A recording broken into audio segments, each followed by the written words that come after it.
हम लोग भक्ति रसायन सिंधु ग्रंथ से पढ़ रहे हैं और अभी तक टॉपिक था भक्ति का क्लेशघ्नि का गुण। क्लेशों को नाश करने वाले गुण के बारे में चर्चा हुई थी। दूसरा भक्ति का लक्षण है शुभधा। शुभधा मतलब धाने दा, शुभ देने वाली।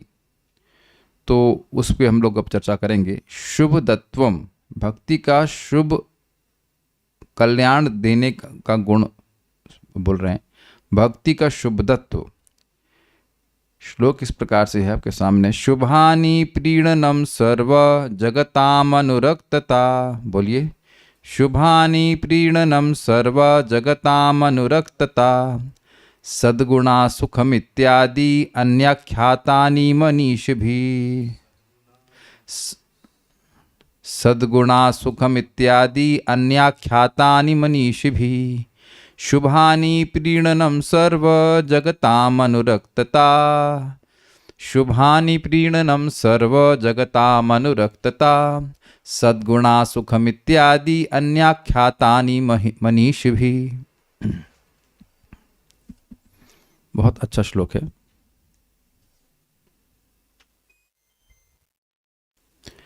मनीषीगण शुभ शब्द से भक्तगण के द्वारा समस्त जगत की प्रियता का विधान करना, समस्त जगत का भक्त के प्रति अनुरक्त होना, समस्त सद्गुण समूह सुख आदि को कहते हैं। आगे जाइए, कोई दिक्कत नहीं।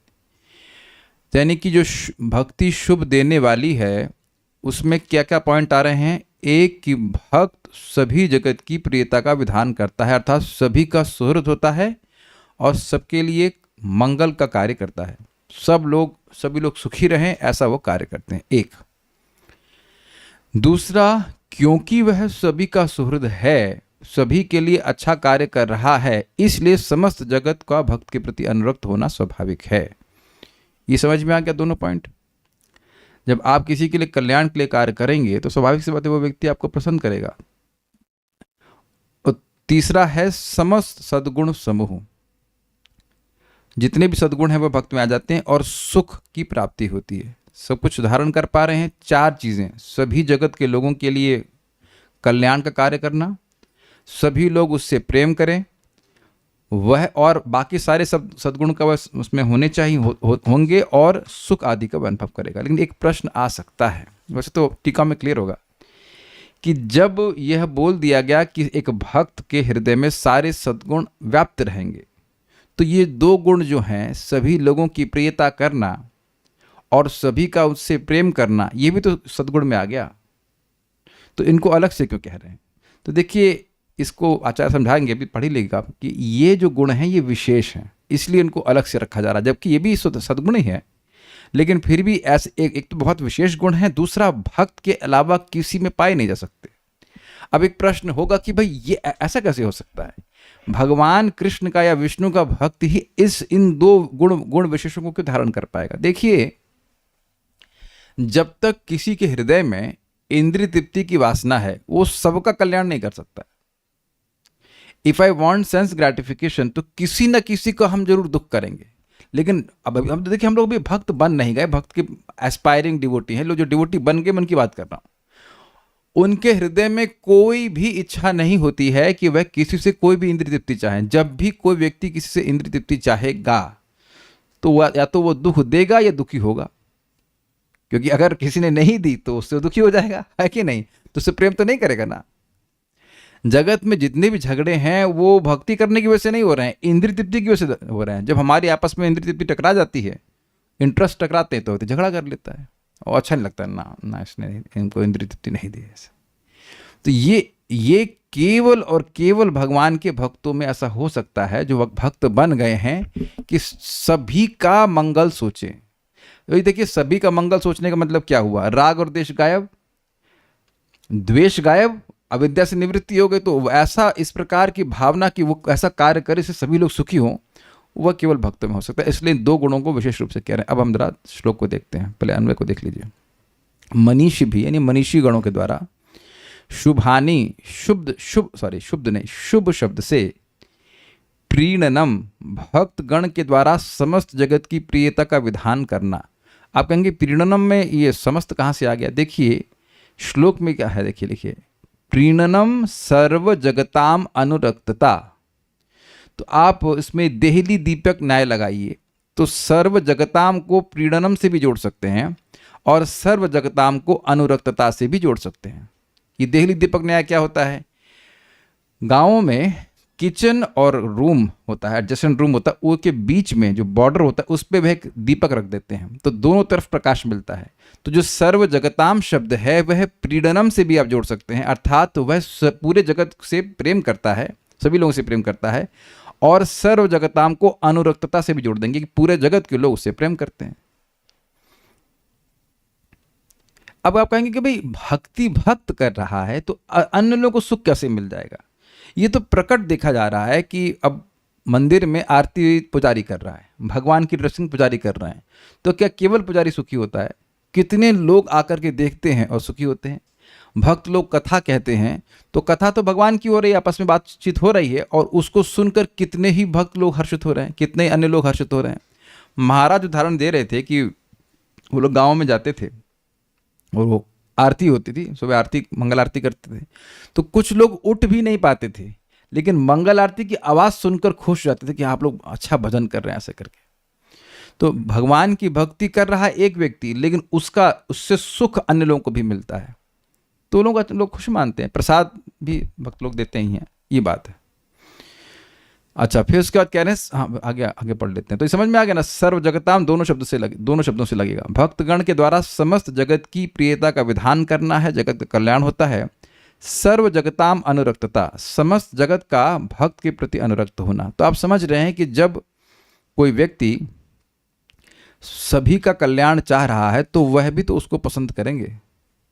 और इसको आप देख सकते हैं प्रहलाद महाराज के केस में कि असुरों को, दैत्य के जो पुत्र थे वह भी सब उनकी बात से प्रभावित होने लगे थे। ये बात यहाँ पे कह रहा है। एग्जाम्पल आप जानते हैं, और स्वयं चैतन्य महाप्रभु तो भगवान है लेकिन भक्त के रूप में आ रहे हैं और दिखा रहे हैं किस प्रकार से कि जो जंगल के प्राणी थे, कौन सा जंगल था वो, झारीखंड के जंगल में जब महाप्रभु आ रहे थे तो उनको मतलब टाइगर, बाघ, हाथी, सर्प आदि भी प्रेम कर रहे थे और वह सभी को हरे कृष्ण बुलवा रहे थे। तो ये बात है। एग्जाम्पल आपको दूंगा, समझ में आ जाएगा। हरिदास ठाकुर जी एक गुफा में रह के भजन कर रहे थे, तो उस गुफा में एक सर्प था बहुत विषधर। तो लोग, जो भक्त लोग थे, वो हरिदास ठाकुर जी से मिलने के लिए आते, तो उनको उससे डर लगता, उसकी जो क्या कह सकते हैं फ्यूम्स थी वो उनको परेशान कर रही थी। तो उन्होंने बताया कि देखिए यहाँ पे सर्प है ऐसा। तो कहते हैं कल तक वह नहीं गया तो मैं ही चला जाऊंगा। तो देखिए वह एक गुण आपने देखा कि हरिदास ठाकुर जी सर्प को डिस्टर्ब नहीं करना चाहते थे। ठीक है, वो खुश रहे, या तो वो रहे, हम रहे, कोई बात नहीं, हमें तो कोई दिक्कत नहीं, लेकिन बाकी लोग आ रहे हैं तो उन्हें दिक्कत होगी, तो ठीक है हम चले जाते हैं। तो अगले ही दिन वो सर्प वहाँ से निकल गया। तो आप देख रहे हैं कि प्रभुपाद समझाते हैं कि परमात्मा के रूप में भगवान सभी के हृदय में है। जब कोई व्यक्ति भगवान को सुखी करने का कार्य करता है तो वह सभी को सुखी कर देता है, ये बात है। लेकिन अब एक प्रश्न आप लोगों के मन में नहीं आ रहा है कि प्रहलाद महाराज तो भगवान को प्रसन्न कर रहे थे, तो हिरण्यकशिपु क्यों नहीं प्रसन्न हुआ? क्या उत्तर है इसका? भाई प्रहलाद महाराज भगवान को संतुष्ट कर रहे थे, इसमें तो कोई संदेह नहीं है, तो हिरण्यकशिपु क्यों संतुष्ट नहीं हुआ? तो श्रील प्रभुपाद इस प्रकार समझाते हैं कि देखिए, पेड़ की जड़ में पानी देने से सभी पत्तियों को मिल जाता है, लेकिन उन पत्तियों को नहीं मिलता है जो पेड़ से अलग हो गई हैं। तो भगवान से कोई द्रोह कर रहा है तब तो वो भक्त से प्रसन्न नहीं होगा ना। लेकिन अपनी तरफ से भक्त सभी किसी से भी द्रोह नहीं करता। जैसे कि स्वयं जब भगवान ने प्रहलाद महाराज को बोला कि आप हमसे कुछ वरदान मांगिए, तो उन्होंने कहा कि मेरे पिताजी ने आपके प्रति बहुत अपराध किया है, आपके भक्त मेरे प्रति अपराध किया है, मैं चाहता हूं कि उनकी मुक्ति हो जाए। तो अब देख रहे हैं कि उनके मन में कोई द्रोह नहीं था।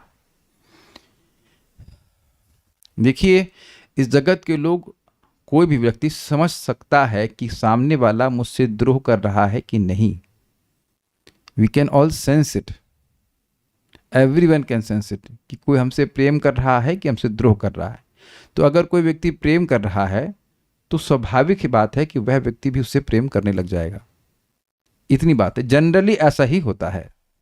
यहां पे बताने इस प्रकार से यद्यपि आप दूसरे वाली लाइन से शायद कन्विंस ना हो कि भाई सभी लोग भक्त से कैसे अनुरक्त होते हैं, लेकिन पहली वाली लाइन से तो कन्विंस्ड है ना कि भक्त सभी से प्रेम करता है, क्योंकि वह उन्हें भगवान के अंश के रूप में देख पाता है, अपने को भी भगवान के अंश के रूप में देख पाता है और भगवान को भी देख पाता है। हम लोग जब भक्त बन जाएंगे तो ये गुण आने लग जाएंगे, अभी बनने में थोड़ा टाइम लगेगा, लेकिन ये है जगत के कल्याण के लिए केवल भगवान के भक्त ही सोच सकते हैं और कर सकते हैं। ठीक है, सद्गुण अर्थात समस्त सद्गुण समूह उसमें आ जाते हैं। और सुखम इत्यादि अन्य आख्यातानी, सुख आदि को कहते हैं। मतलब अब श्लोक को देखें तो समझ आ जाएगा। शुभानी मतलब शुभ शब्द से प्रीडनम सर्व जगताम, सभी जगत का सुख विधान करना, उनको उनका प्रिय करना। सर्व जगताम अनुरक्तता, और सारे जगत का उस भक्त से प्रेम करना। सद्गुणा, सारे सद्गुणों के समूह को।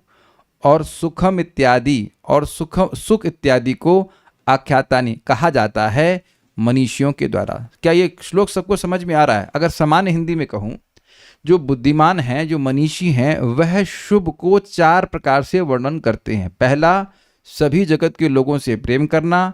दूसरा, सभी जगत के लोगों का उस भक्त से प्रेम करना, उल्टा, ठीक है। सारे सद्गुण उस भक्त में आ जाना और सुख का अनुभव होना।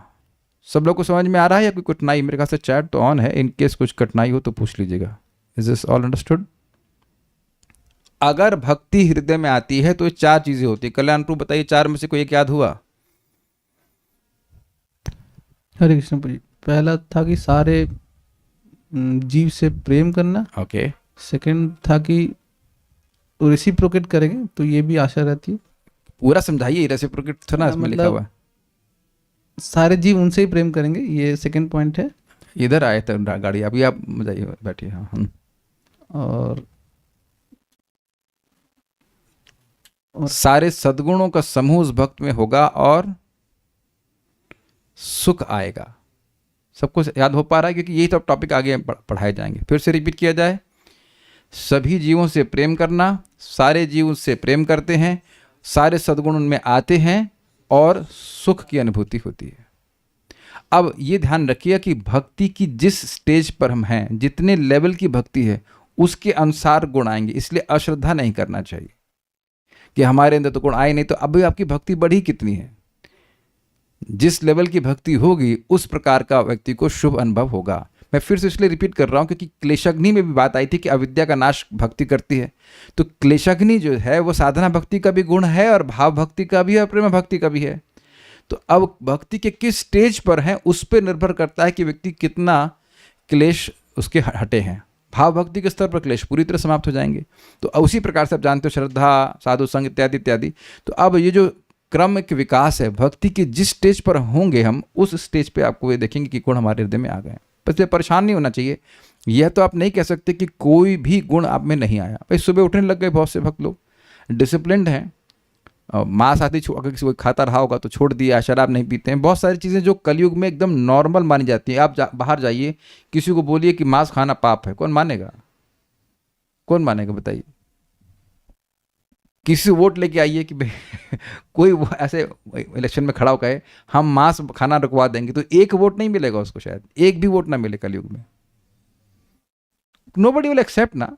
तो आप देख सकते हैं कि ये धर्म का ज्ञान, धर्म का बोध और धर्म पे चलने का कुछ सिस्टम है। और बाकी सारी चीज़ों का तो फिर कहना क्या। प्रभुपाद तो कहते हैं वहाँ पे अमेरिका में शराब पाप होता है, इसलिए थोड़ा पानी लाओ। लोग बियर भी पीते हैं, शराब पीते हैं, जस्ट नॉर्मल। तो वहाँ पे कैसे लोगों को रोक पाएंगे? तो लोग अपने आप सब चीज़ें छोड़ देते हैं, भक्ति आती है तो। क्या बताया जा रहा है कि सुख की अनुभूति दोनों को होगी? क्या बताया जा रहा है कि सुख की अनुभूति दोनों को होगी? कौन दोनों? दूसरा कौन आया यहाँ पे? दूसरा का भक्त की बात हो रही, दूसरा कहाँ से आ गया कोई? सुखम इत्यादि मीन्स ये एक्सेट्रा, मतलब ये 4 चीजें ये सब शुभ में कही जाती हैं। दूसरे, अरे भाई कोई व्यक्ति भगवान की भक्ति कर रहा है तो उसको दूसरों की सुख विधान करने की भावना आती है, ये बात बोल रहे हैं। अब सुख विधान का मतलब तो कोई कहेगा दारू दे तो दारू दे देगा, नहीं, वो भक्ति करता है तो उससे दूसरों को सुख मिलता है। ये है सिंपल सी बात। इसलिए लोग सुखी हो जाते हैं। अच्छा देखो, भक्त लोग कर क्या रहे हैं, भगवान की ही तो बात बोल रहे हैं, किसी व्यक्ति का तो गुणगान चल नहीं रहा है, भगवान की बात होती है और उसको सुन करके लोग सुखी हो जाते हैं। देखिए बात बहुत सिंपल है, जीव भगवान का अंश है और वो भगवान से कांटेक्ट चाह रहा है, तो भक्त लोग भगवान, मान लीजिए किसने कथा बोली, तो वो कथा तो भगवान की है, तो उसको सुन करके जीव को सुख मिलेगा कि नहीं मिलेगा? सिंपल सी बात है। तो वो सभी जीवों को भगवान की भक्ति देना चाहते हैं, और अब भगवान भक्ति देना चाहते हैं, भक्ति का संपर्क देना चाहते हैं, इस प्रकार से वो चाहते हैं कि वो लोग सुखी हो जाएं, क्योंकि भक्ति के बिना कोई सुखी नहीं हो सकता। ये भगवान के मतलब ये अपनी भावना अपनी तरफ से है, यानी कि बेसिकली उनकी दूसरों की कल्याण करने की भावना निरुपाधिक है। ये नहीं कि अरे ये मेरा भाई है, ये मेरा चाचा है, तब मैं कुछ सहायता करूंगा, ऐसा बात भक्तों में नहीं आती है। जिसके हृदय में भक्ति आती है वह निरुपाधिक रूप से हेल्प करने का प्रयास करता है, क्या समझते हुए कि भाई कोई भी जीवात्मा मेरे सामने है तो भगवान का अंश, मुझे मदद करनी चाहिए, ताकि वो, क्योंकि भगवान से कनेक्ट करने के लिए। अच्छा ये बताइए कि आप में से किसी में ये कुछ भी नहीं आया है कि बिल्कुल आपके मन में कुछ आता ही नहीं इस तरह की भावना? ऐसा तो आप नहीं कह सकते ना, एकदम नहीं आता है कि आप किसी को कुछ भी भगवान के बारे में मत बताइए, या केवल अपने बस वो चाची ताई मम्मी चाची उन सभी सबको बताएंगे? कितने लोगों के मन में ऐसी भावना आती? अगर कोई आपसे भगवान के बारे में सुनना चाहेगा तो उसकी जाति पूछेंगे आप लोग, गुप्ता है कि पांडे है कि क्या है, बताइए, उपाधि देख करके, यहाँ उसका आधार कार्ड चेक करेंगे, उसका रेज्यूमे देखेंगे। तो आप देख रहे हैं कि ये आप जब किसी को हरे कृष्ण मंत्र देते हो, then there is only one thing in the mind कि भाई उसका कल्याण हो जाएगा। उसका वो कितना स्वीकार करेगा हमको नहीं पता, लेकिन वो स्वीकार करेगा तो उसका हमेशा का लाभ हो जाएगा। ऐसा तो नेचुरल होता है, इसमें कोई ऐसा तो अनुभव कर ही रहे होंगे। अगर थोड़ा सा भी प्रीचिंग करते हैं, किसी को भी हेल्प करते हैं, किसी को पुस्तक देते हैं, किसी भी तरह से। वरुण प्रभु क्या नाम था, उद्धव प्रभु को, आपके भाई है ना वो, बड़े वाले भाई, सबसे बड़े, 4 लड़के ना, सनतीश प्रभु के 4 लड़के ना, उद्धव नहीं, तो आपके भाई तो है नहीं, काहे उनकी मदद की आप? उनको दीजिए माइक, काहे मदद की भाई, आपके भाई तो है नहीं, वो कुछ डोनेशन तो देते नहीं आपको, डोनेशन की जरूरत ही नहीं, लेकिन हाँ, तो काहे मदद की आप? Why in the world you help him? Colleague है इसलिए, अच्छा कुलीग है इसलिए अपने हरे कृष्ण मंत्र दिया, जरूरत लग रही थी उनको, जरूरत लग रही थी उनको, और आपको क्या जरूरत थी बताने की, ना बताते। तो आप देखिए कि आप भक्ति कर रहे हैं, इसलिए आपको बदले में कुछ भी नहीं वो आप दे रहे हैं ना, कोई मटेरियली कुछ भी नहीं दे रहे, then why you want to give them Hare Krishna mantra, या किसी तरह से भी हेल्प क्यों करना चाहते हैं? मैं खाली ये बोलना चाह रहा हूं कि ये जो आप श्लोक देख रहे हो, ऐसा नहीं कि आप में आ नहीं रहा है। अगर कोई आपसे बोले कि प्रभु जी मैं बड़ा दुखी हूं, मुझे क्या करना चाहिए, तो आपके हरे कृष्ण मंत्र नहीं दोगे। कौन जाति पूछेगा? हम में से कितने लोगों की जाति पूछ करके भक्तों ने हमको भक्ति का कुछ अपॉर्चुनिटी दी? ये क्लियर समझ में आना चाहिए। अब जितना बढ़ते जाएंगे, जितना आगे बढ़ते जाएंगे, उतना कल्याण करने की भावना और बढ़ जाएगी। प्रभुपाद एग्जाम्पल है किस प्रकार से प्रभुपाद जी हिप्पियों को 1 साल भोजन कराए, दिस इज टू मच। नहीं, कौन कराएगा बताइए? उसमें कौन सा सदगुण देख रहा है वो व्यक्ति? लेकिन देख रहे हैं कि नहीं, ये लोग आ रहे हैं क्लास में, मतलब कथा सुन रहे हैं या नाम जब उच्चारण कर रहे हैं, ये सर्विंग देम। उनसे क्या उम्मीद ही कर सकते हैं आप बताइए? हिप्पी से क्या उम्मीद करेंगे आप? जो उम्मीद की व्हाट यू कैन एक्सपेक्ट। तो आप ये देखेंगे कि अगर भक्ति ठीक से व्यक्ति कर रहा है तो दूसरों के कल्याण करने की भावना मन में उदित होती है। एंड दिस हैपेंस बिकॉज भक्ति is coming in the heart, not because of ourselves. लेकिन भक्ति करने से भक्ति आती है तो दूसरों पे दया करने की भावना, दूसरों की सहायता करने की भावना आ जाती है। ठीक है, ओके।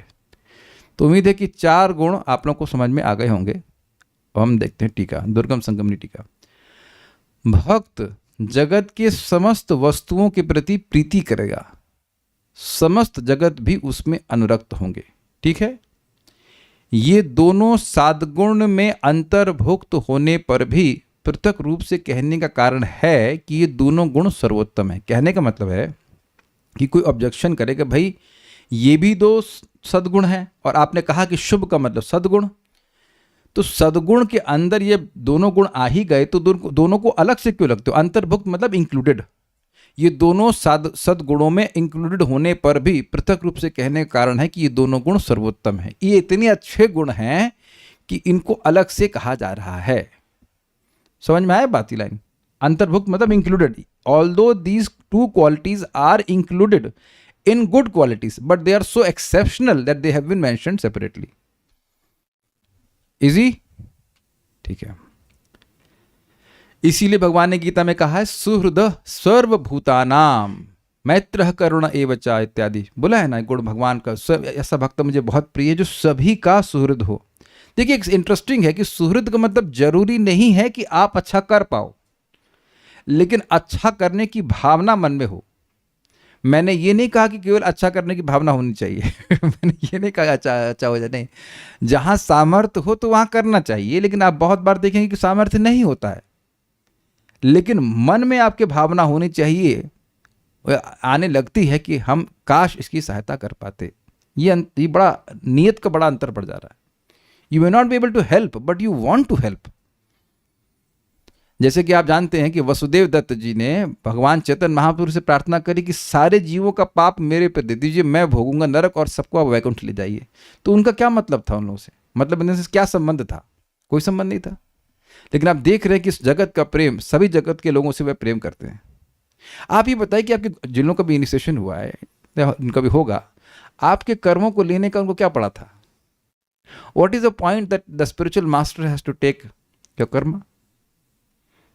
मैं उनको 1200 रुपए ला के दूंगा collection why he has to do that? Why?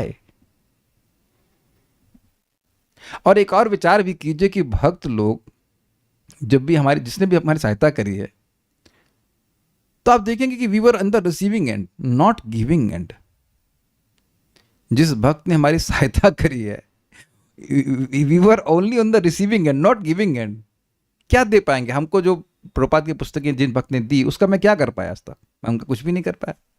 आज तक मैं नामनिष्ठ प्रभु को एक पराठे का टुकड़ा भी नहीं दे सका। He brought me to Krishna consciousness. हमारे सर लीला पुरुषोत्तम प्रभु को मैं क्या दे सकता हूँ? कुछ नहीं। What repayment you can do? कुछ भी नहीं कर सकते। अब जितने भी भक्तों ने, ना सिर्फ दीक्षा गुरु, जितने भी भक्तों ने, परम पूज्य वृंदावन चंद्र महाराज और कितने सारे भक्तों को हम क्या दे सकते हैं? बताइए, मैं क्या दे पाऊंगा उनको? कुछ भी नहीं। वो तो दे ही रहे हैं, हम क्या दे पाएंगे? कुछ भी नहीं दे सकते। एक चीज हम जो है कुछ कर सकते हैं, वो ये है कि भक्ति का प्रचार करें। That only we can give to the spiritual masters. What we can give, इतना ज्ञान, इतना असीमित ज्ञान, असीमित अतुलनीय ज्ञान दिया जा रहा है। तो हम खाली इस बात पे बोल रहे हैं कि भक्त लोग विदाउट एनी एक्सपेक्टेशन हेल्प करते हैं, and in a sense they are helpless to be in any other way. वो असहाय हैं, वो उनको करना ही है। जितनी भक्ति आती है उतना ही दूसरों का कल्याण करने की भावना आती है, क्योंकि देखा जा रहा है, वो भक्त देख पाते हैं कि सारी भौतिक सुख सुविधा के बाद भी लोग केवल दुखी हैं। एक, और दूसरा, मृत्यु का कोई इलाज किसी के पास नहीं है। उनके सामने लोग मर के चले जाते हैं। Unless they accept Krishna consciousness, they are simply lost souls. अगर कोई भक्ति नहीं किया तो वो कहाँ जन्म लेगा? कुछ हिसाब किताब नहीं। अरे भगवान के पास न जा पाए कोई बात नहीं, एक बार भक्ति किसी ने शुरू कर दी है तो वो भगवान के फोल्ड में आ गया, वो बार बार उसको मौका दिया जाएगा, unless he goes back to Krishna. तो खैर बहुत साहब कहा सकता है, हम इतनी बात कह रहे हैं कि ये गुण जो है वो केवल भक्तों में होता है।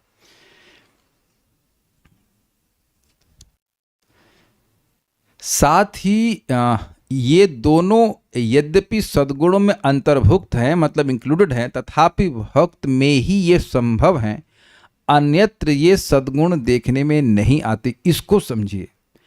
इसको 11वें स्कंद में कहा गया है कि देखिए, देवता जो हैं वो प्रायः लोगों के सुख के लिए कार्य करते हैं, लेकिन कभी कभी दुख भी देते हैं। आप देखते हो कभी कभी बहुत गर्मी पड़ जाती है, कभी कभी बहुत सूखा पड़ जाता है, कहीं बाढ़ आ जाती है। ये होता है कि नहीं? देवता आदिदैविक कष्ट होता है कि नहीं? लेकिन वैष्णव भक्त कभी किसी को दुख देते हैं? देखिए, जिसने आपको दुख दिया है वो भी भक्त बन रहा है। आपके और मेरे भक्ति के जीवन में अगर आपको किसी भक्त ने दुख दिया है तो वो भक्त का भी लेवल लग गया है, उसको भक्त बना नहीं है। कुछ समझ पा रहे हैं? इसलिए अश्रद्धा मत कीजिएगा। Aspiring devotee is different from a devotee. एक भक्त जो 24 घंटा भगवान की सेवा में लगा है उसको भक्त कहते हैं। यह है भक्त की डेफिनेशन। आप सुन चुके हैं ना, अनुकूल न कृष्णानुशीलन, निरंतर लगा रहना। तो जो व्यक्ति निरंतर भगवान की सेवा में लगा है, अगर आप किसी ऐसे व्यक्ति से मिले हैं तो उसने कभी आपको कोई दुख दिया है? जो निरंतर लगा हुआ है, मैं उसकी बात कर रहा हूं। He has no time to give anyone pain. भक्ति करने से किसी को दुख नहीं होता है। सब लोग स्वीकार ही करते जा रहे हैं, कोई विरोध नहीं हो रहा है। अगर भक्त ना हो और उनसे अनजाने में कुछ हो गया हो तो हमारे प्रति, अरे वो बात ही नहीं हो रही है। कौन है आप? हमको तो दुख दे दिया आपने बहुत ज़्यादा। पहले टॉपिक सुन रहे हैं, टॉपिक क्या बात हो रही है? टॉपिक हो रही कि भक्त किसी को दुख नहीं देते। अभी आप भक्त बन रहे हो ना, इसीलिए हमको दुख दे रहे हो। कोई बात नहीं, आई विल टॉलरेट इट। एक तो वीडियो ऑफ किया और फर्जी प्रश्न। अभी हम अभक्तों की बात नहीं कर रहे। अभक्त अगर सुख दे दे तो आश्चर्य करो, वो तो दुखी देने के लिए है। परम पूज्य राधा गोविंद महाराज कहते हैं कि ये जो रिश्तेदार अपने आसपास लोग इकट्ठा कर लेते हैं, वो सुख देने के लिए नहीं है कोई। अभी हम नाम नहीं रख सकते हैं, नाम रख लेते हैं, कोई बात नहीं। वेदवादिनी की दादी जी का देहांत हुआ तो वहाँ पे गई थी वो, तो उसके अन्य रिश्तेदार भी आए, तो उसको तो यहाँ वापस आना है, इतनी लंबी छुट्टी तो हम देते नहीं है। 13 दिन के अंदर। तो वो बोले अरे तुम जा रही हो, काम कौन करेगा? तो उनको उससे कोई मतलब नहीं है कि यहाँ मृत्यु हुई है, कुछ लोग दुख में हैं। उनको ये है कि भाई 13 दिन तक चाय कौन पिलाएगा। यही ना, वट जो भी सेवा करते हो, पकौड़े कुछ भी। अब बाद में बता रही थी विद्वान कि वो लोग अपना जोमेटो से ऑर्डर कर रहे हैं। कोई मतलब नहीं है कि क्या होना है। This is very amazing. नहीं, हमने देखा है कि हमारे घर में भक्त आते हैं, तुरंत हमारे मदन मोहन प्रभु आए, माता जी भी थे, तुरंत नहीं प्रभु जी आप अकेले कैसे करेंगे, हम लोग मिलकर कुछ भोजन बना देते हैं। How devotees are so cautious कि हमें हमारी वजह से किसी को कष्ट नहीं होना चाहिए। तो जो भी भक्त भक्ति कर रहे हैं उनमें ये गुण आ ही जाता है कि वे किसी को कष्ट नहीं देना चाहते। हम बात कर रहे थे देवताओं की, तो देवता जो है वो प्राय सुख देते हैं, लेकिन कभी कभी दुख भी देते हैं। और उसके अलावा भी जो वो सुख दे रहे हैं वो आपके कर्म के सेक्रेटरी बनकर दे रहे हैं। देवा कर्म सचिव, देवता लोग हमारे कर्म के सचिव हैं, सेक्रेटरी हैं। जितना कर्म है उसके अनुसार ही वो देते, उससे अधिक कुछ नहीं देते। लेकिन जब किसी भी भक्त ने हमको हरे कृष्ण मंत्र दिया है या भगवान के बारे में बताया है, तो वह हमको भक्ति दे रहे हैं। भक्ति कर्म के कंट्रोल में नहीं है, कर्मों के अनुसार नहीं होते कि भाई इसने कोई कर्म किया है तो उसको हरे कृष्ण मंत्र दो, इत्यादि इत्यादि। I hope you are getting the point. तो ये बात जो पॉइंट ये है कि भक्त के बिना, भक्त हुए बिना ऐसा गुण आ ही नहीं सकता कि वह सभी के कल्याण के बारे में सोचे। कुछ समझ में आ रहा है ना बात? आप बताओ कि प्रहलाद महाराज ने आज तक कभी कहीं रिकॉर्ड आपने सुना हो कि किसी को दुख दिया हो? कभी नहीं। दुख व्यक्ति तभी देगा जब उसकी इंद्रिय तृप्ति की इच्छा होगी। आप नोट कर लीजिए, only when we want sense gratification we give trouble to others. आप कभी भी देख लेना, अन्यथा हम दुख दे ही नहीं सकते। अब कोई भक्त जब कर रहा हो और बेवकूफ़ आदमी को उससे दुखी हो जाए वो एक अलग बात है, कोई अभक्त हो, बट वह अपनी तरफ से कोई दुख नहीं दे रहा है। ठीक है, भक्ति का यह स्वरूप है, इसलिए भक्त प्रकरण में पृथक उल्लेख किया गया है। बेसिकली पॉइंट यह है कि भक्ति का स्वरूप ही है कि जिसके हृदय में भक्ति आ जाती है वह दूसरों के कल्याण के लिए ही कार्य करता है। ये बात है। श्रीमद् भागवत के 4.9.47 में उक्त है, यस्य प्रसन्नो भगवान गुणैर्मैत्रादिभिर हरिः तस्मै नमन्ति भूतानि निम्नमापः इव स्वयं। बहुत सुंदर श्लोक है। जिस प्रकार जल स्वयं ही नीचे की ओर बहने लगता है, उसी प्रकार मैत्री आदि गुणों के कारण जिस पर श्री भगवान प्रसन्न हो जाते हैं उसके आगे सभी जीव झुक जाते हैं।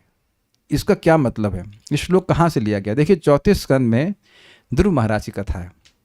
तो ध्रुव महाराज की सौतेली माँ ने उसको धिक्कारा था कि तुम बच्चा हो, तुम जानते नहीं कि तुमने मेरे गर्भ से जन्म नहीं लिया है और इस कारण से तुम अपने पिता के गोद में बैठने के अधिकारी नहीं हो। कथा सब जानते हैं। और इस कारण से ध्रुव महाराज क्रोधित होकर जंगल में फिर चले गए, सब कुछ हुआ। तो जब वो भगवान का दर्शन कर लिए और फिर जब वो वापस आए, तब उनकी माँ, वही सौतेली माँ, ध्रुव महाराज को आशीर्वाद दे रही थी, उनको अपने गले से लगा रही थी, प्रेम कर रही थी। तो वहां पर यह श्लोक कहा गया है कि यस्य प्रसन्न भगवान, जिस व्यक्ति से भगवान प्रसन्न हो जाते हैं। कैसे? गुणैर मैत्रादिभिर हरि, भगवान हरि उसके मैत्री आदि गुणों से, मतलब भगवान के प्रति वो मैत्री कर रहा है, भगवान की सेवा कर रहा है, भगवान को सुखी करने का प्रयास कर रहा है। तो तस्मै नमन्ति भूतानि, उसको सभी जीव नमन करते हैं, उससे प्रेम करते हैं। कैसे? जैसे निम्नम आपह इव स्वयं। आप मतलब जल, जैसे जल स्वयं ही नीचे की ओर बहता है। तो आप समझ रहे हैं जल का नीचे बहने का स्वभाव है कि नहीं? तो उस अर्थ में कह रहे हैं कि जब कोई भगवान से प्रेम करता है तो अन्य लोग स्वाभाविक रूप से उससे प्रेम करने लगते। महाराज समझा रहे थे कि कभी कभी तो ऐसा भी होता है कि बस रुकवा करके लोग माला पहनाने लगते हैं, इतना प्रेम करने लगते हैं। तो अब अगर कोई कहे कि हमें तो हमारे घर वाले भी प्रेम नहीं कर रहे हैं, तो अभी भक्ति बढ़ाइए। ऐसा नहीं है कि भक्ति जैसे जैसे बढ़ती जाएगी वैसे वैसे आप अनुभव करेंगे इस बात को। ठीक है, ये बात है। हाँ, एक लाइन लगी।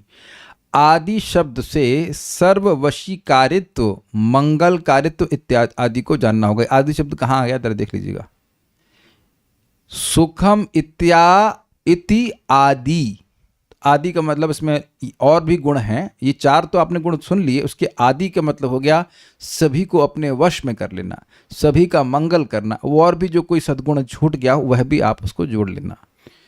तो एक इंटरेस्टिंग बात है कि अगर व्यक्ति भक्ति को करके भक्ति को टारगेट कर रहा है, भक्ति कर रहा है ताकि उसकी भक्ति बढ़े, तो अब भक्ति बढ़ेगी और वो सारे सद्गुण अपने आप आने लग जाएंगे। इसीलिए सद्गुण को अलग से कल्टीवेट करने की जरूरत नहीं होती है।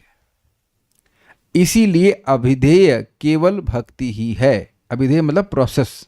तो कई बार लोग सोचते हैं कि यह कैसे करें प्रभु जी, यह सद्गुण कैसे लाएं, वैसे कैसे सद्गुण लाएं। तो भगवान की भक्ति ही करिए, भगवान का नामोच्चारण, भगवान का श्रवण कीर्तन, अपने आप ही आगे जाएगा। ये सारे जितने भी सद्गुण आए हैं वो भक्ति के द्वारा ही आए। श्रील भक्ति सिद्धांत सरस्वती ठाकुर जी का बड़ा सुंदर स्टेटमेंट है, all auspiciousness comes by regular chanting of the Holi names of the Lord. जो भी कल्याणमयता है वह सब नियमित रूप से भगवान के नाम जप करने से आ जाती है। ये आप कहेंगे कि सब बातें क्यों रिपीट करते हैं? कि कई बार साधक सोचते हैं कि हम एक दिन खूब भक्ति कर लेंगे, बड़ी अच्छी बात है, कर लीजिए, वेरी गुड, लेकिन अगले दिन वो नहीं कर पाते। तो फिर ऐसे में अनुभव गम्य रिजल्ट नहीं मिलते हैं। तो रोज करना जरूरी है, तब आप इन सारे रिजल्ट्स को अपने जीवन में धीरे धीरे करके अनुभव कर पाएंगे। तत्र जगत प्रीणनादि द्वय प्रदत्वम यथा पाद में। जगत प्रीणनादि द्वय प्रदत्व का उदाहरण पद्म पुराण में इस प्रकार है। मतलब किस प्रकार से भक्त सभी लोगों को प्रसन्न करता है वह यहाँ पर बोला जा रहा है। मेरे पीछे बोल सकेंगे तो देखिए, तो इजी श्लोक है। ये नार्चितो हरिस्तेना, नहीं बोल पाएंगे, पहले छोड़ दिया, ठीक है। ये ठीक है, तो मेरे पीछे बोलिएगा। ये नार्चितो हरिस्तेना, अरे पीछे बोलने यार। ये नार्चितो हरिस्तेना तर्पितानि जगन्त्यपि। ये नार्चितो हरिस्तेना तर्पितानि जगन्त्यपि। रज्जन्ति जन्तवस्तत्र जंगमः स्थावरा अपि। रज्जन्ति जन्तवस्तत्र जंगमः स्थावरा अपि। ओके।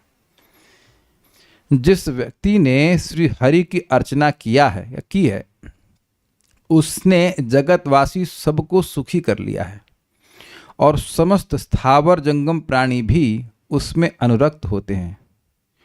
ये ना दिख रहा है, ये ना शब्द आपको? जिस व्यक्ति ने अर्चितो हरि, श्री हरि की अर्चना किया है या की है, होनी चाहिए, यानी करता है बेसिकली। तेना उसके द्वारा या उसने जगन्त्यपि जगतवासी सबको भी तर्पितानि यानी सुखी कर लिया है। मतलब जो भगवान को सुखी कर रहा है वह सभी जीवों को सुखी कर रहा है। कैसे? जैसे पेड़ की जड़ में पानी देने से सारी पत्तियों को मिलता है, या जैसे पेट में भोजन देने से सभी अंगों को मिल जाता है। जंगमः स्थावरः जंतु अपि, और समस्त स्थावर जंगम प्राणी भी, स्थावर जंगम समस्त जंगम मतलब चलने वाले, स्थावर मतलब स्थिर, तत्र रज्जन्ति उसमें अनुरक्त होते हैं। अब उसका लॉजिक ये है कि देखिए, कोई भी व्यक्ति भगवान की इच्छा के बिना कुछ नहीं कर सकता, चाहे वो स्थावर हो चाहे जंगम, ठीक है। तो अब भगवान को जब भक्त प्रसन्न कर रहा है तो भगवान परमात्मा के रूप में सभी के हृदय में है। तो श्रील प्रभुपाद समझाते हैं कि परमात्मा के रूप में भगवान उस प्राणी को मतलब डायरेक्ट करते हैं कि नहीं, इसको तुम परेशान मत करो। तो फिर आप लोग के मन में डाउट आ जाएगा कि अरे हम तो देख रहे हैं कि भक्त लोग को परेशानी आती है, बड़े बड़े भक्तों को, जैसे कि पांडवों को आई। देखिए वह भगवान का विशेष आयोजन होता है, भगवान का वह विशेष आयोजन रहता है भक्तों की परीक्षा लेने के लिए। लेकिन ऐसा नहीं है कि भगवान के कंट्रोल के बाहर जाकर कोई व्यक्ति भक्त को परेशान कर रहा है। ये बात आपको समझनी चाहिए। जैसे एक सिंपल सा उदाहरण हम सुन चुके हैं कार्तिक महात्म्य में, कि जो पितर हैं, जो पूर्वज हैं, वो प्रार्थना करते हैं कि कोई वैसा व्यक्ति पैदा हो जाए जो कार्तिक के महीने में भगवान हरि को दीपदान करे, चक्री को, भगवान को, तो भगवान चक्री की कृपा से हमको भी मोक्ष मिल जाएगा। तो ऐसा कोई व्यक्ति जो भक्त होगा, उससे प्रेम सारे पितर कर रहे हैं कि नहीं कर रहे हैं? अब हमको ये सोचना पड़ेगा कि हम अगर अपने को भक्त कहते हैं तो हमें भक्त क्यों नहीं पसंद आ रहे? That's very interesting. तो अगर मैं भक्तों से झगड़ा कर रहा हूं तो अब तो मुझे भी भक्ति में आगे बहुत बढ़ना है ना, और फिर मैं सोचूं कि मैं भक्त बन गया हूं। अरे भक्त बनने का मतलब तो आपको सभी जीवों से प्रेम करना चाहिए, और भक्तों से ही झगड़ा कर रहे हैं। तो आप देख रहे हैं कि ये जो शास्त्र है ये एक शीशे की तरह है कि दिखा रहा है कि हम कितने भक्त बने हैं। I think it like puts us on, थोड़ा कॉर्नर कर देता है कि जो नहीं सुन रहा वो अलग बात है, लेकिन जो सुन रहा है वो विचार करे कि मैं अगर भक्तों से झगड़ा कर रहा हूं तब फिर मैं भक्त कैसे बना? मैं सभी जीवों से क्या प्रेम करूंगा? फिर एटलीस्ट भक्तों से शुरू करना चाहिए। तो आप कहेंगे प्रभु जी हम नहीं करना चाहते हैं, सामने वाला झगड़ा कर लेता है। फिर ऐसे में आपको ये देखना होगा कि वो थोड़ा सा प्रॉपर स्टैंडिंग में है कि नहीं। मतलब देखो, कोई प्रसाद देने की बात आए तब वहाँ भेदभाव नहीं करना चाहिए कि ये अच्छा है बुरा है, लेकिन अगर संगति करने की बात आए तो लिटिल केयरफुल रहना चाहिए कि भाई वो अगर झगड़ा करने वाला व्यक्ति तो थोड़ा सा दूर रहना चाहिए। ये स्वयं श्रील रूप गोस्वामी जी बोलेंगे, साधु स्निग्ध भक्तों की संगति करनी चाहिए। जो सदाचार प्राण है, साधना में लगे हैं और झगड़ा नहीं करते, हमसे उच्चतर भक्त हैं, उनकी संगति करनी चाहिए। नहीं तो वो दुनिया की बात करेगा तो वो चीज़ नहीं स्वीकार्य है, वो चीज़ स्वीकार्य नहीं। लेकिन द्वेष नहीं करना चाहिए। हम सभी लोगों को शिक्षा मिल रही है। इफ हम फाइटिंग विद डिवोटीज देन कहाँ से भक्त होगा? मतलब अभी भक्त हैं तो नहीं, लेकिन भक्ति में बहुत प्रगति करने की जरूरत है। ये ना अर्चितो हरिस, जिसके द्वारा भगवान हरि की अर्चना होती है, तेना तर्पितानि जगन्तपि, उसके द्वारा जगत के सभी लोग तर्पित हो जाते। तर्पित मतलब संतुष्ट हो जाते हैं।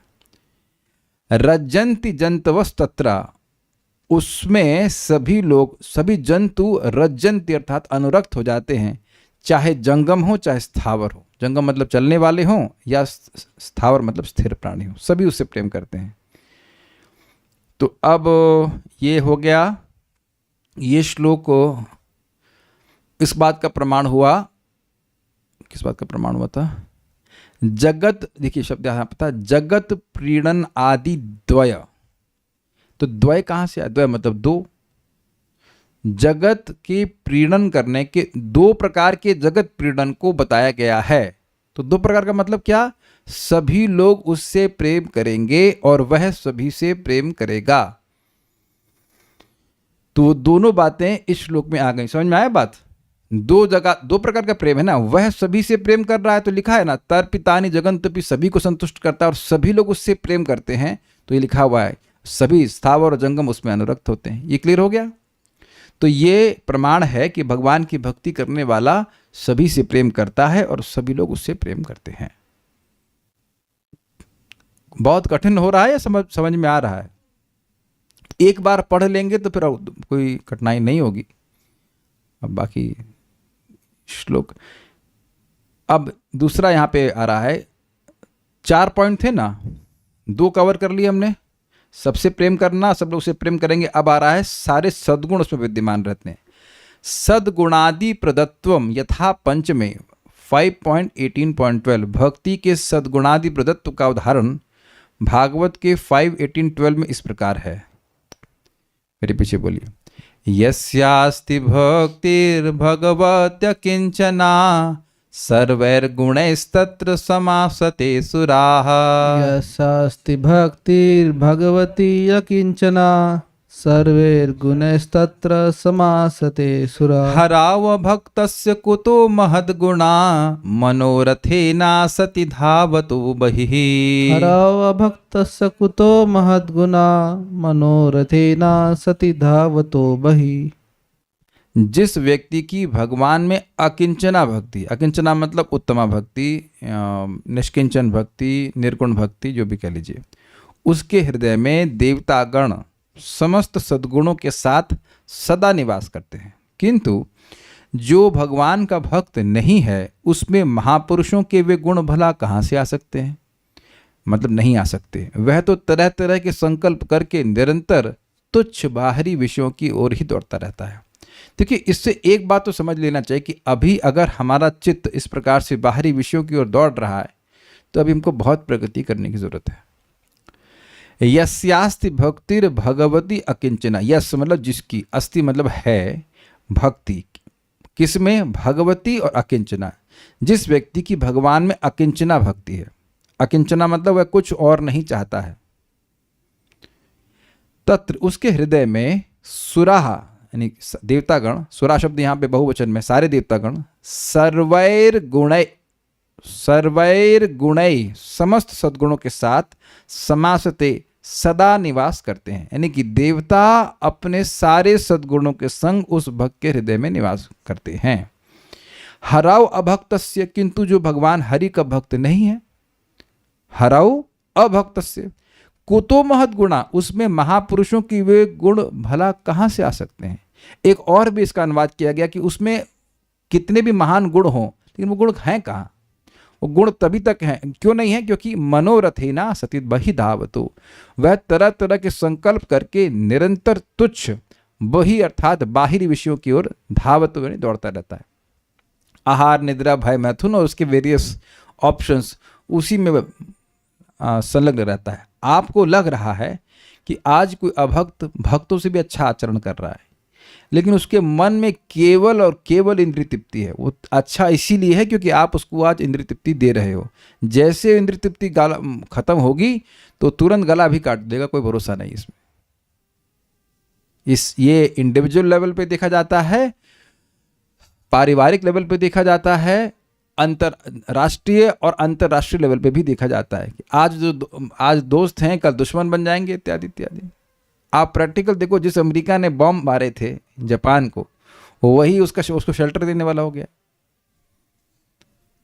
ये देख ही रहे हैं कि लोग कैसे आपस में कभी दोस्त बन जाते, कभी झगड़ा कर लेते, कभी दोस्त बन जाते, कभी झगड़ा कर लेते। आप लोग संग ऐसा कभी नहीं हुआ कि कोई व्यक्ति बड़ा प्रेम दिखा रहा था और जब उसका मतलब सीधा हो गया तो वो कहते हैं उल्लू सीधा हो गया, तो वो उल्लू भी वो भी सीधा और निकल गया? ऐसा कभी नहीं हुआ।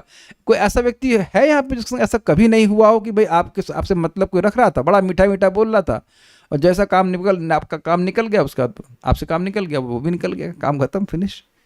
Have you not seen this? या तो आप बहुत बच्चे हैं या फिर टू नेइव। तो देखते होंगे ना ऐसे लोग, केवल मतलब से मतलब रखते हैं, उन्हें आपके जीने मरने से कोई मतलब नहीं है। They will not even look at. तो ये बात है, उसका मन भगवान की भक्ति में कभी जाएगा ही नहीं। एक कह रहे हैं कि हर दिन देखते हैं, अरे अब आप तो बच्चा हैं धनंजय प्रभु, जो क्या 12 साल के हैं अभी क्या देखेंगे आप? लोग जब जबरदस्ती बड़े होने का मतलब स्वांग करते हैं, बहुत बड़े हो गए हैं, 14 साल के, क्या देख लिया आप जिंदगी? देखो अभी तो बहुत देखने को मिलेगा, क्या दिक्कत है? यस्यास्ति, जिसकी श्लोक समझ रहे हैं आप लोग?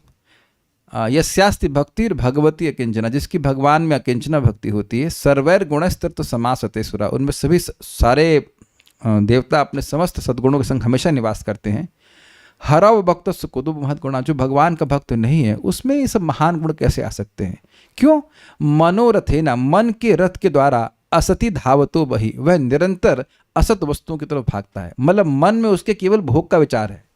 मन का रथ दो तरफ चलता है, संकल्प और विकल्प, दो डायरेक्शन जाता है।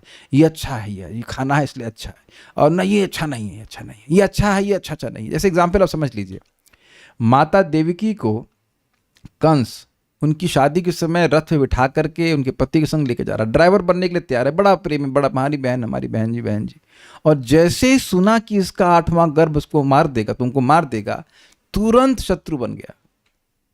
तो अब दिख गया ना आपको। और यही बात सीन चेंज करें, जब वो कंस के हाथ से वो लड़की छूट जाती है और वो देखता है कि तो दुर्गा जी हैं, तो वो उसको बड़ा आश्चर्य होता है और वो उनसे क्षमा मांगता है कि अरे देखिए सब कर्म का विधान है, मैं तो निमित्त हूँ, इत्यादि इत्यादि, मुझे माफ़ कर दीजिए।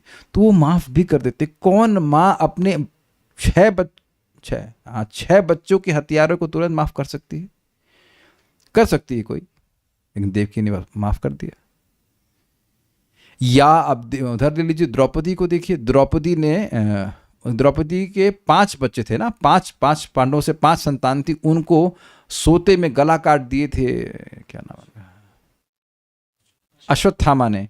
लेकिन उनको यही याद था कि जो दुख मुझे प्राप्त हो रहा है वह मेरी गुरु की, मतलब अर्जुन के गुरु की पत्नी द्रोणी बोलेंगे ना, द्रोणी को नहीं होना चाहिए। द्रोणी तो बोलेंगे, हाँ, कृपाचार्य की बहन कृपी जो कि द्रोणी होंगी, उनको वह दुख नहीं होना चाहिए। कैसे बताइए, कोई सोच सकता है इस प्रकार से? तो ये उनके सद्गुण का ही लक्षण है। ये अर्जुन भी कह रहे हैं कि मैं इनको नहीं मारना चाहता हूँ, कायर नहीं थे, लेकिन उन भक्त के हृदय में कंपैशन होता है, इस कारण से वो कहते हैं छोड़िए, हम भीख मांग कर रह लेंगे, नहीं मारना चाहते उनको। तो इस प्रकार से भक्तों का ये सद्गुण होता ही है। क्यों? क्योंकि भगवान उसमें उनके हृदय में बैठे रहते हैं। अभी क्लियर होगा। अभी आप कहेंगे देवता, तो देवता की बात आ रही है। अभी देखना, ये टीका बहुत इंटरेस्टिंग और आपने कभी नहीं सुनी होगी। दुर्गम संगमनी टीका। सद्गुणादि यहाँ पर आदि शब्द ग्रहण से सर्व वशीकारित्व का उपलक्षक सुर अर्थात देवता वशीकारित्व का ग्रहण होता। अरे ये तो बड़ी हिंदी कठिन हो गई। देखिए मूल श्लोक पे आप लिखा हुआ था कि सुखम इत्यादि, ठीक है ना, तो सद्गुण तो उसमें आ गया भाई, सारे सद्गुण निवास करते हैं, लेकिन वहां पर आदि जो शब्द था उसमें एक आपने सुना था, आदि मतलब सभी को अपने वश में कर लेना। तो भक्त भगवान की भक्ति कर रहा है तो उसके हृदय में सारे देवता अपने सद्गुणों के संग हमेशा रहते हैं, तो सारे देवता उसके सारे देवता उसके वश में आ गए कि नहीं आ गए? तो यह बात भी श्लोक में दिख रही है। ये कहते हैं, बस बेसिकली कह रहे हैं कि सद्गुण तो आ ही जाते हैं, लेकिन सारे देवता भी उसके द्वारा वशीभूत हो जाते हैं। यह आदि शब्द से ग्रहण करेंगे। आदि शब्द इस श्लोक में नहीं आया है। आदि शब्द आया है उसमें जो हमने मूल श्लोक सुना था कि शुभ में सद्गुण सुख इत्यादि भी आएगा। तो उसमें जो आदि शब्द आता है उससे बोल रहे हैं कि ना सिर्फ गुण आ रहे हैं, बल्कि वो जो आदि से इंगित हो रहा था कि सभी को अपने वश में कर लेता, तो सारे देवताओं को वश करने का गुण, सारे देवताओं को वश में करने का गुण भी इस श्लोक से सूचित हो रहा है। मुझे थोड़ा रुकना पड़ेगा यहाँ पे, रुकना मतलब क्लास नहीं रुक रही, खत्म हो रही है, पूछ रहा हूँ। ये समझ में आई बात? अभी नहीं समझ में आई होगी, रुकिए। ये देखिए श्लोक, सुखम इत्यादि लिखा है ना यहाँ पे, आदि। तो आदि से क्या ग्रहण किया गया था? 4 तो आपने गुण देख लिए, सभी लोगों से प्रेम करना, सभी उससे प्रेम करेंगे, सारे सद्गुण उसमें आ जाएंगे और सुख मिलेगा। और उसके बाद आदि शब्द था। आदि शब्द का अर्थ था सभी को अपने वश में कर लेता है। तो अब सभी को वश में करने वाली इस श्लोक में जो आप देख रहे हो, इसमें भी देखिए शब्द सद्गुणादि प्रदत्वम। तो यह चीज, ये जो शब्द लिखा है सद्गुणादि प्रदत्वम यथा पंचमे, ये शिला रूप गोस्वामी जी लिखे हैं। तो इसमें सद्गुण प्लस आदि लिखा हुआ, तो सद्गुण तो इसमें आ रहा है ना, जिसमें भगवान की भक्ति होती है, सारे सद्गुण उसमें आ जाते हैं। एंड आदि शब्द से ये सूचित हो रहा है कि वह सभी को अपने वश में करता है। देखिए क्या लिखा है यहाँ पे टीके में, सद्गुणादि यहाँ पर आदि शब्द ग्रहण से सर्व वशीकारित्व का उपलक्षक सुर अर्थात देवता वशीकारित्व का ग्रहण होता है। देखिए और तरह समझाता हूं बात। सभी को वह अपने वश में कर लेता है, वह आदि से ग्रहण करना होगा। अब अगर किसी के वश में सारे देवता हैं तो सारे मनुष्य होंगे कि नहीं होंगे? जिस व्यक्ति के वश में देवता भी हैं, तो अब ये तो कहने की जरूरत नहीं कि सारे मनुष्य भी हैं। मतलब सारे देवता सारे गुणों के, सारे सद्गुणों के संग उसमें विद्यमान रहते हैं और जा नहीं पाते हैं। तो यानी कि सारे देवताओं को वो अपने वश में किया हुआ है, तो अगर सारे मनुष्यों को कर ले तो कहना ही क्या? पहले ही बोल चुके हैं ना कि सभी लोग उससे प्रेम करते हैं, ये बात बोल रहे हैं। कुछ समझ पा रहे हैं? जैसे कि ध्रुव महाराज की जो द्वेषी माँ थी वो उनसे प्रेम करने लग गई। जी, उनकी तरफ वो इंक्लाइंड हो जाते हैं, अनुकूल हो जाते हैं। सद्गुणादि प्रदत्वम से यहां पर सद्गुणादि वशीभूत करने वाले गुण समूह का ग्रहण होगा। अभी इसमें नोट पढ़ लेते हैं, समझ में आ जाएगा। इसका मतलब है अच्छे गुणों आदि को अपने वश में करने की क्षमता होना। मतलब जितने भी सद्गुण हैं उनको भक्त अपने अधीन कर लेता है। सिंपल लैंग्वेज में ये बात बोली जा रही है। ऐसा कोई गुण नहीं है जो भक्त में प्रकाशित नहीं होता। ये सब बात सुन करके भक्ति करने की इच्छा हो रही है कि भक्ति करना चाहिए, सारे सद्गुण अपने आप उस व्यक्ति के हृदय में आने लगते हैं। देखिए, टारगेट केवल एक है कि हमारी भक्ति बढ़ जाए, लेकिन उसके संग कितनी सारी चीजें अपने आप आती जा रही हैं, ये बात यहां पे देख रहे हैं। अब एक इंटरेस्टिंग बात यहां पे बोल रहा है, सुरा भगवान आदि हैं, इससे भगवान तथा उनके परिकर देवता मुनिगण आदि को जानना होगा। समासते के शब्द का अर्थ है भगवान एवं भगवान के परिकर देवता मुनिगण सब भक्त के वशीभूत होकर रहते हैं। नोट, यदि भक्ति केवल देवताओं के गुण को ही देती तो उसमें कुछ विशेष नहीं होता। देवताओं की पूजा करने वाले भी वे गुण प्राप्त कर सकते हैं जो मुख्यतः भौतिक सत्वगुण से भरे होते हैं। इसलिए यहाँ सुरा का अर्थ भगवान और उनके साथ अन्य दिव्य जन, देवता, मुनि आदि होता है। इसका मतलब क्या हुआ? कह रहे हैं कि देखिए, यस्यास्ति भक्तिर भगवती अकिंचना सर्वैर गुणैस्तत्र समासते सुरा। तो एक यथाश्रुत अर्थ क्या है कि सारे देवता अपने सद्गुणों के साथ उस भक्त के हृदय में विद्यमान रहते हैं। तो यहाँ पे एक नोट में हम बता रहे हैं कि देखिए, अगर देवता के गुण उस भक्त में आए तो कोई आश्चर्य की बात नहीं है, क्योंकि देवता के गुण तो उनके उपासकों में भी आ जाते हैं। जैसे सत्राजित था, सत्राजित वह सूर्य की पूजा करता था, तो सूर्य की कृपा से, सूर्यदेव की कृपा से वह भी बहुत प्रकाशमान हो गया। लेकिन ये भौतिक सत्व के बढ़ने की वजह से हुआ। जो जैसा देवता की पूजा करेगा वैसा गुण उसमें आने लग जाते हैं। आप देख रहे हैं ना, जो काल भैरव की पूजा करते हो कैसे लगते हैं, हाँ एकदम आंखें बड़ी बड़ी लाल और शराब वराब पीते हैं। That's how they are. तो अब इसलिए केवल देवताओं के गुण आए तो कोई महत्वपूर्ण बात नहीं है, भगवान के भी गुण उस भक्त में आने लगते हैं। और एक गुण जो है वह है सुहृद सर्वभूतानाम, सभी जीवों के सुहृद भगवान हैं, तो भक्त भी वैसे ही होने लगते हैं। अब आपको और ना समझ में आ रहा तो एक तो आपने सुना है, तोमार हृदय सदा गोविंद विश्राम, ये सुना नहीं आपने? और आपने यह भी सुना कि श्रीमद् भागवतम को सुनने की इच्छा होने से ही भगवान भक्त के हृदय में ग्रस्त होने लगते हैं। सद्यो हृदयवरुद्ध तेत्र कृत भी शुश्रूष भी तत्क्षणात्। जैसे श्रीमद् भागवतम सुनने की इच्छा हुई, तुरंत भगवान हृदय में ग्रसित हो जाते हैं, क्योंकि भगवान भक्त के प्रेम की रस्सी से बंध जाते हैं। तो कोई नई बात नहीं कह रहा हूं। तो जब भगवान बंधन में पड़ जा रहे हैं भक्त के हृदय में, तो फिर अन्य देवताओं को तो कहना ही क्या। इसलिए कह रहे हैं सुरा का मतलब केवल देवता नहीं, अभी तो भगवान भी हैं। यानी अर्थ ये होगा कि भगवान और देवता अपने समस्त गुणों, अपने समस्त सद्गुणों के साथ भक्त के हृदय में निवास करते हैं। रिपीट कर रहा हूं, केवल गुण नहीं निवास करते हैं, वो उस व्यक्ति के साथ, यानी वो देवता और भगवान सारे के सारे उस भक्त के हृदय में निवास करते हैं। सो भक्ति इज एन एक्सॉल्टेड थिंग।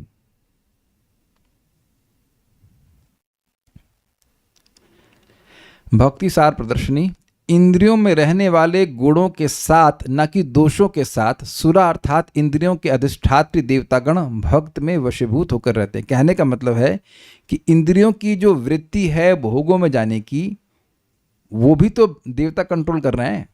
तो वो उस गुण के संग नहीं आ रहे हैं, केवल इंद्रियां तो उसकी भगवान की तरफ ही जा रही हैं। तो कह रहे हैं कि देवता अपने सद्गुणों के साथ ही उसकी इंद्रियों में निवास करते हैं, ये बात कहते हैं।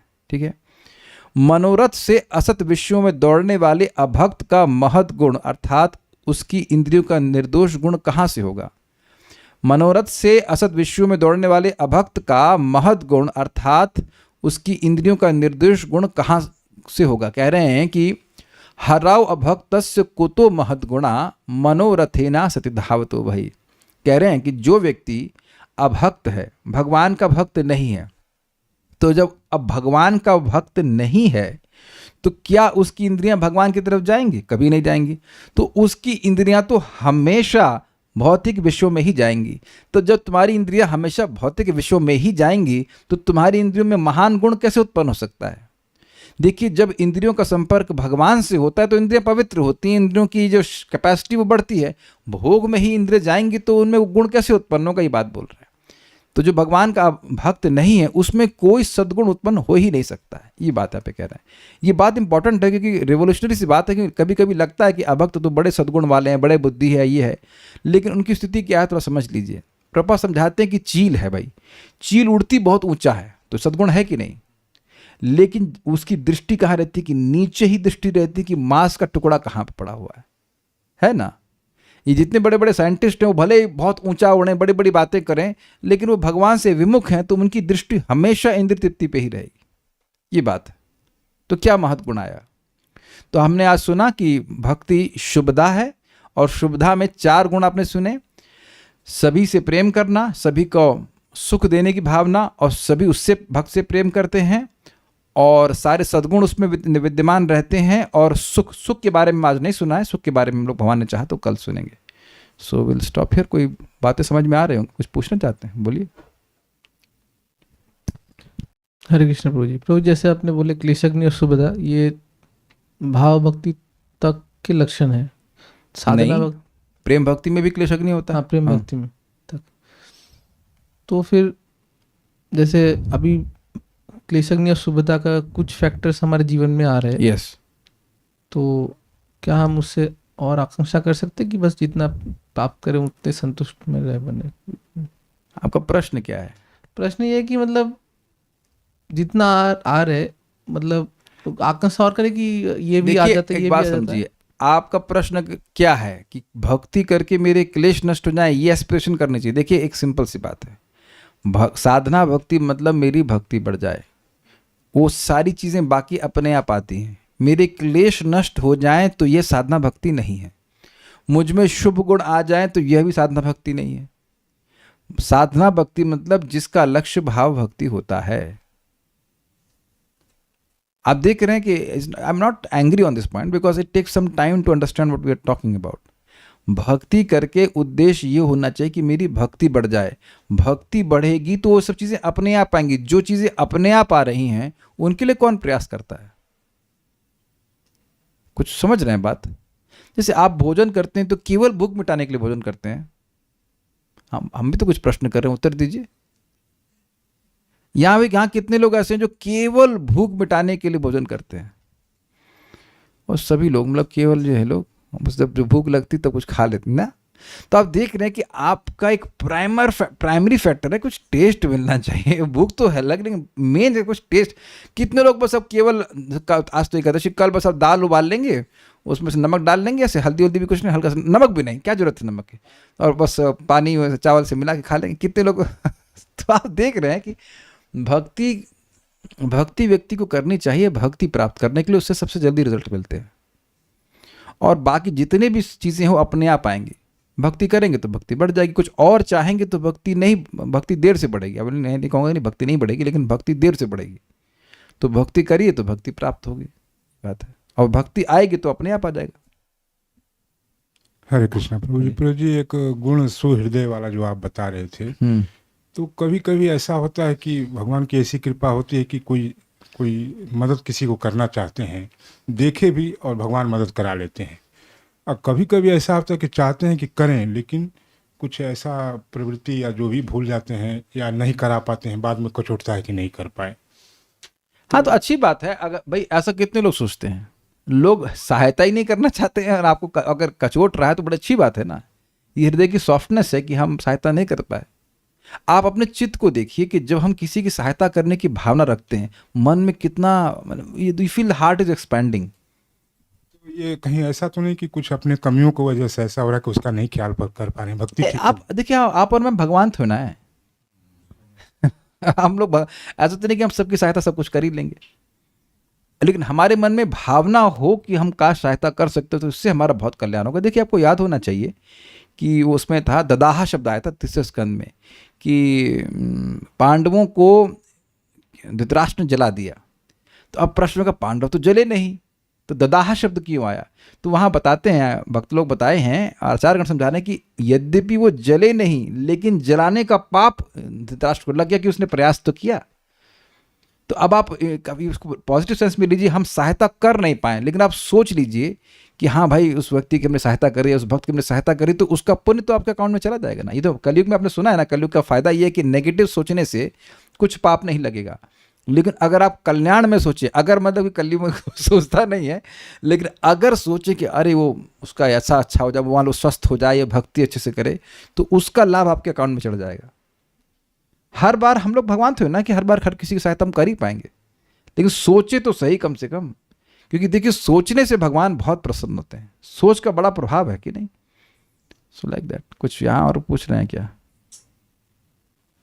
नरिशमेंट भी, हाँ ठीक है, लेकिन भक्ति करके भक्ति प्राप्त करना चाहिए, करने की इच्छा होनी चाहिए।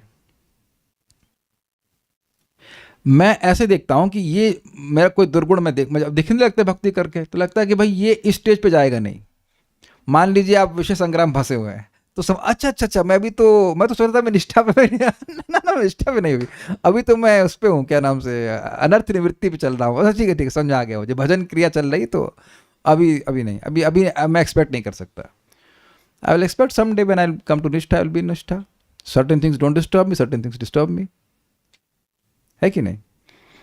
जैसे अभी हम एक भक्त को बोले कि एक्चुअली कल्याण को मैसेज करने वाला था मैं, और कुणाल को कर दिया तो नहीं हो, तो फिर एकदम से कुणाल याद आ कि क्या हो गया, अभी आज आए क्यों नहीं? तो और प्रभु जी देर में उठाऊं, नहीं मैं एक्चुअली कुणाल को मैसेज किया कि आप आए क्यों नहीं सुबह। तो वो बोला कि मैं देर में उठाऊं, तो मैं सोचा कल्याण प्रभु ने बोला कि देर में उठा, मैं कल्याण प्रभु देर में क्यों उठे आप और फिर मैंने कहा, तो you see now you are able to wake up in the morning, is it not? Now means since many years, नहीं? तो भगवान की कृपा से। तो अब आप सुबह उठने के लिए भक्ति कर रहे थे क्या? तो ये अपने आप उठने लगे कि नहीं लगे? कितने लोग यहाँ हरे कृष्ण मंत्र कर रहे थे कि हम सुबह उठ जाएं? नहीं, आप हरे कृष्ण मंत्र कर रहे हैं और आप देख रहे हैं कि कुछ सद्गुण तो आपने एस्पायर भी नहीं किया था। हमने कभी, जब मैं एक माला जब करना शुरू किया था, मुझे पता भी नहीं था कि सुबह उठ मंगल आरती कुछ होती है। 2 महीने बाद जब मैंने देखा कि 4:30 बजे मंगल आरती होती है, और अस्टॉनिश होने का 4:30 बजे, ये तो पता था कि लोग नहा के जाते होंगे, 4:30 बजे कैसे कोई नहा के, और कितने लोग जा पाते होंगे? मेरे मन में सोच रहा था कि कितने लोग जा पाते होंगे उसमें, जस्ट अस्टॉनिशिंग। तो जो चीज़ें आपके प्रोग्राम में नहीं थी वो आपके जीवन में आ रही हैं, तब तो इसलिए भक्ति करना चाहिए। बार बार बस इस प्रिया होनी चाहिए, काश मेरे नाम में रुचि हो जाए, तो भक्ति संबंध में, कथा में रुचि हो, भगवान की भक्ति मेरी बढ़ जाए, ये एस्पिरेशन रखनी चाहिए। उससे फिर बाकी सारी चीज़ अपने आप आ जाती हैं। Krishna is extremely pleased by that. So will stop now. Shri Bhakti Rasamrita Sindhu की जय, श्रील प्रभुपाद की जय, निताय गौर प्रेमानंदे। Thank you.